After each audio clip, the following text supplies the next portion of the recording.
रुद्राक्ष। आज जानेंगे कि आपके घर में रखा हुआ रुद्राक्ष असली है या नकली। रुद्राक्ष को टेस्ट करने के लिए दो टेस्ट मेथड्स होते हैं, एक पानी के साथ और एक कॉइन मेथड होता है।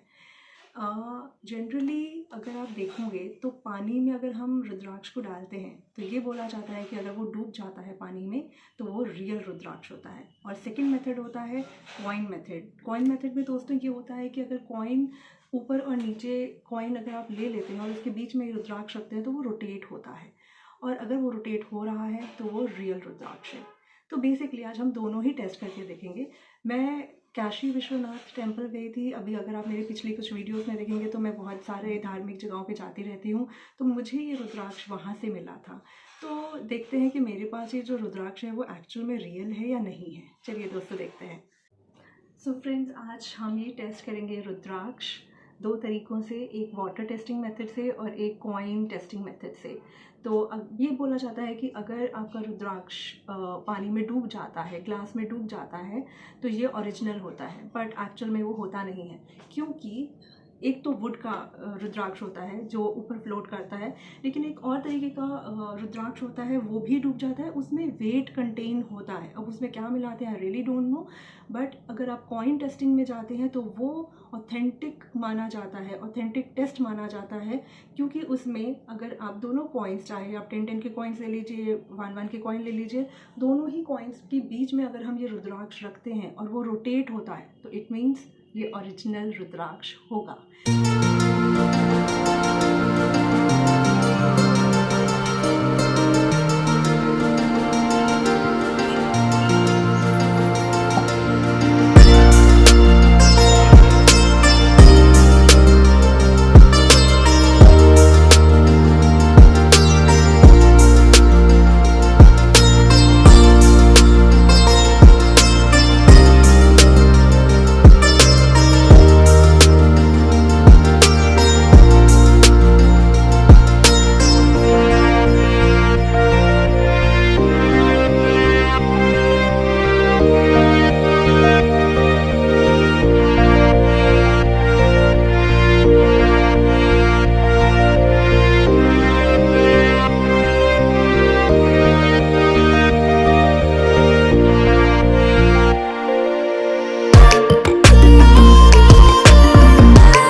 टेस्ट करके देखा, मेरे केसेस में, दोनों ही केसेस में पानी में भी नीचे तक गया है।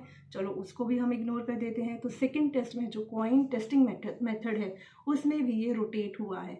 मुझे लगता था ये इतना इजीली अवेलेबल है तो ये ओरिजिनल नहीं होगा, बट ये ओरिजिनल है। तो मैं इसे बहुत ही अच्छे से, बहुत ही रिस्पेक्ट से अपने मंदिर में रखूँगी, क्योंकि मुझे ये समझ में आया कि ये ओरिजिनल रुद्राक्ष मेरे पास है।